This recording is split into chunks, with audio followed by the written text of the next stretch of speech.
Hello, എല്ലാവർക്കും നമസ്കാരം. എല്ലാവർക്കും ഞങ്ങളുടെ ഇന്നത്തെ വീഡിയോയിലേക്ക് സ്വാഗതം. ഇന്ന് പ്രിപ്പയർ ചെയ്യാൻ പോകുന്നത് ഒരു സോയ ചങ്ക്സ് വെച്ചിട്ട് ഒരു റോസ്റ്റ് പോലെ ഉണ്ടാക്കുവാണ്. അതിനുവേണ്ടി ഞാൻ കുറച്ച് സോയ ചങ്ക്സ് കഴുകി നമ്മൾ തിളപ്പിച്ച് ഊറ്റിയെടുത്ത് വെച്ചിട്ട് വീണ്ടും 2 പ്രാവശ്യം കഴുകിയെടുത്ത് പിഴിഞ്ഞ് വെച്ചേക്കുന്നതാണത്. പിന്നെ നമുക്ക് ആവശ്യമുള്ളത് 2 തണ്ട് വേപ്പില, 2 സവാള, ഒരു പച്ചമുളക്, വലുതാണെങ്കിൽ ഒരെണ്ണം എടുത്താൽ മതിയാവും. പിന്നെ കുറച്ച് ഇഞ്ചി വെളുത്തുള്ളി കൊത്തിയരിഞ്ഞതാണ്. പിന്നെ ഒരു മുട്ട എടുത്ത് വെച്ചിട്ടുണ്ട്. പിന്നെ നമുക്കിതൊന്ന് ചെയ്തു നോക്കാം. നമുക്ക് എടുത്ത് വെച്ചേക്കുന്ന മുട്ട ആദ്യം ഇതിനകത്തേക്ക് പൊട്ടിച്ചൊഴിക്കാം.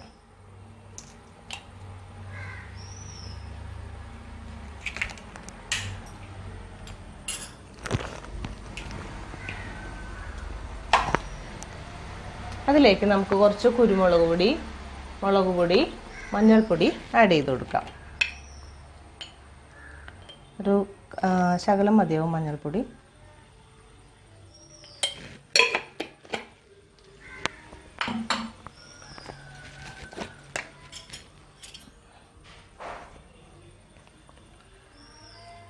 ഇനി നമുക്ക് കുറച്ച് ഒരു അര ടേബിൾ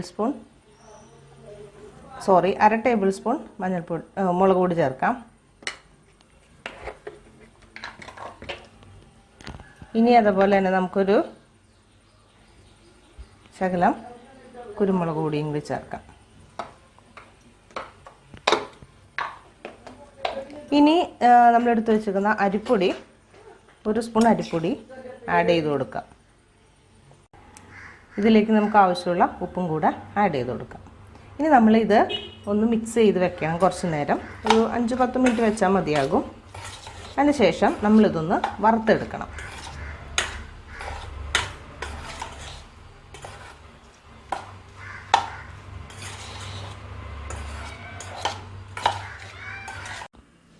നമ്മൾ മിക്സ് ചെയ്ത് വെച്ചേക്കുന്ന ഒരു 10 മിനിറ്റ് ആയിട്ടുണ്ട്. ഇനി നമ്മൾ എന്താ ചെയ്യേണ്ടതെന്ന് വെച്ചാൽ നമ്മളൊരു പാൻ വെച്ചിട്ടുണ്ട്. അതിനകത്തേക്ക് കുറച്ച് വെളിച്ചെണ്ണ ഒഴിച്ച് നമുക്കിതൊന്ന് വറുത്ത് കോരിയെടുക്കാം. നമ്മൾ പരത്തി വെച്ചേക്കുന്ന മിക്സ് എടുത്ത് വറുക്കാനായിട്ട് വെച്ചിട്ടുണ്ട്. ഒന്ന് ജസ്റ്റ് ഒന്ന് ഫ്രൈ ചെയ്ത് നമുക്ക് എടുക്കാം.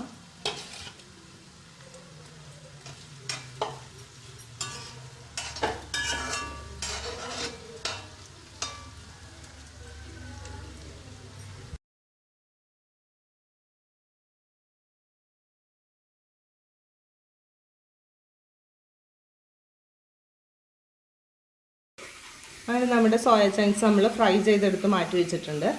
ഇനി നമ്മൾ എടുത്ത് വെച്ച പാനിനകത്തേക്ക് കുറച്ച് വെളിച്ചെണ്ണ ഒഴിച്ചിട്ടുണ്ട്. അതിലേക്ക് നമുക്ക് ശകലം കടുക് ഇട്ട് കൊടുക്കാം.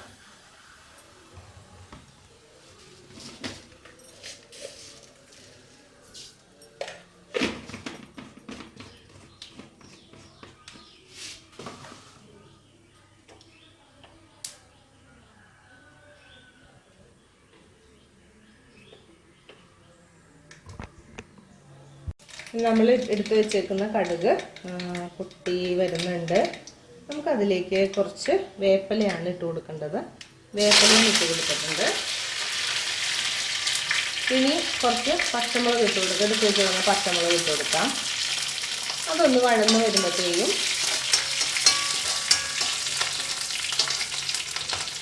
നമുക്ക് ഇഞ്ചിയും വെളുത്തുള്ളിയും കൂടി അരിഞ്ഞ് വെച്ചേക്കുന്നത് ഇട്ട് കൊടുക്കാം. ഞങ്ങൾ ഒരു പ്രാവശ്യം ഇതൊരെണ്ണം യൂട്യൂബിൽ കണ്ടതാണത്.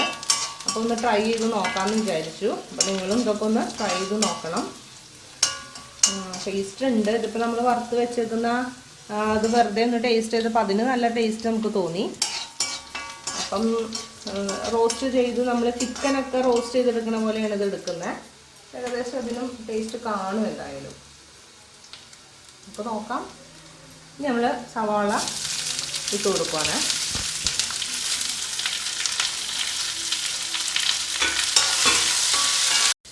അങ്ങനെ നമ്മുടെ സവാള വഴന്ന് വന്നിട്ടുണ്ട്. ഇനി നമുക്ക് എടുത്ത് വെച്ചേക്കുന്ന തക്കാളി ഇട്ട് കൊടുക്കാം.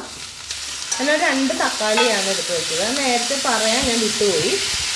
2 തക്കാളി ഞാൻ ചെറുതാക്കി അരിഞ്ഞ് വെച്ചിട്ടുണ്ടായിരുന്നു. ആ 2 തക്കാളിയാണ് ഇതിനകത്തേക്ക് ഇട്ട് കൊടുത്തത്. അതൊന്ന് വഴന്ന് വരട്ടെ. ഞാനിതിലേക്ക് 2 തക്കാളിയാണ് ആഡ് ചെയ്തത്. കാരണം എന്ന് വെച്ചാൽ ഇത്തിരി പുളി നമുക്കിതിന് വേണം. എന്നാൽ കാരണം നമ്മൾ ഈ സോയ ചങ്ക്സ് ഇട്ട് കഴിയുമ്പോൾ അതിനകത്തേക്ക് ഒത്തിരി പുളിയൊക്കെ ഒന്ന് കയറാൻ വേണ്ടിയിട്ടാണ് ഞാൻ 2 തക്കാളി ഇട്ടത്. നമ്മുടെ തക്കാളിയൊക്കെ ഏകദേശം വഴന്നു വന്നു. ഇനി നമുക്ക് കുറച്ച് മുളക് പൊടി ഇടണം, മഞ്ഞൾപ്പൊടി, പിന്നെ നമ്മൾ ചിക്കൻ മസാലയാണ് ഇതിനകത്ത് ആഡ് ചെയ്യുന്നത്. നിങ്ങൾക്ക് വേണമെങ്കിൽ മീറ്റ് മസാല വേണമെങ്കിൽ ആഡ് ചെയ്യാം. ഞാൻ ശകലം മഞ്ഞൾപ്പൊടി ആഡ് ചെയ്യുന്നുണ്ട്. കുറച്ച് മുളക് പൊടി ആഡ് ചെയ്യും. കുറച്ച് മീൻസ് ഒരു ടേബിൾ സ്പൂൺ. നിങ്ങൾ എരിവ് നോക്കിയിട്ട് വേണം ആഡ് ചെയ്യാനായിട്ട്. ഞാനിതൊരു ചെറിയ ടേബിൾ സ്പൂണാണ് അതിൻ്റെ മുളക് പൊടി എടുത്തിട്ടുണ്ട്.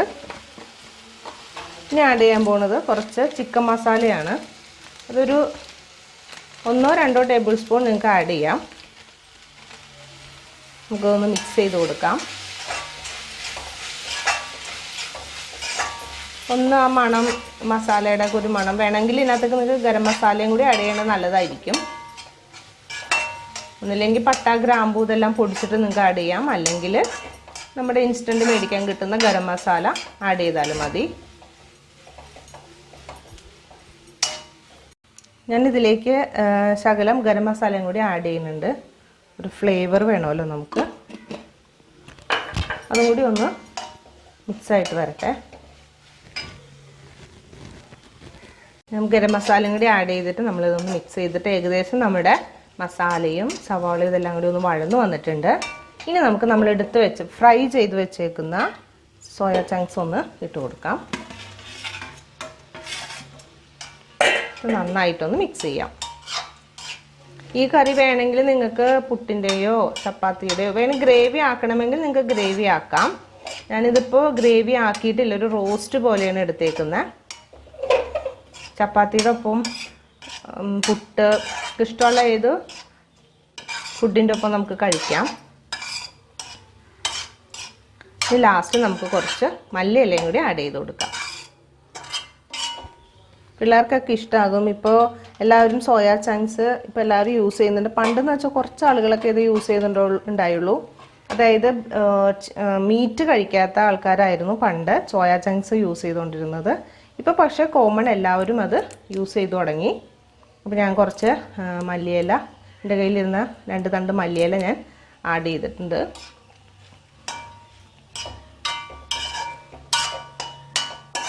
വേണമെങ്കിൽ ഇതിനകത്ത് വേണമെങ്കിൽ തേങ്ങാപ്പാൽ ഒഴിച്ചു കൊടുത്താലും നല്ലതായിരിക്കും. ഒരു ഗ്രേവി, നമുക്ക് നല്ലൊരു ഗ്രേവി കിട്ടും. നമ്മളിപ്പോൾ ചിക്കൻ കറിക്ക് തേങ്ങാപ്പാൽ ആഡ് ചെയ്യുന്ന പോലെ തന്നെ നമുക്ക് ഈ സോയ ചങ്ക്സിലും കുറച്ച് തേങ്ങാപ്പാൽ വേണമെങ്കിൽ ആഡ് ചെയ്യാം. ഇതൊന്നും ആഡ് ചെയ്യാത്തൊരു ഡ്രൈ ആയിട്ടുള്ള സോയ ചങ്ക്സിൻ്റെ ഒരു കറിയാണ് ഉണ്ടാക്കിയേക്കുന്നത്. അപ്പം നിങ്ങളിതൊക്കെ ഒന്ന് ട്രൈ ചെയ്ത് നോക്കുക. ഇന്നത്തെ ഞങ്ങളുടെ വീഡിയോ ഇഷ്ടപ്പെട്ടിട്ടുണ്ടെങ്കിൽ ലൈക്ക് ചെയ്യണം, ഷെയർ ചെയ്യണം, സബ്സ്ക്രൈബ് ചെയ്യണം, ഞങ്ങളെ സപ്പോർട്ട് ചെയ്യണം. So thank you for watching this video. Thank you so much.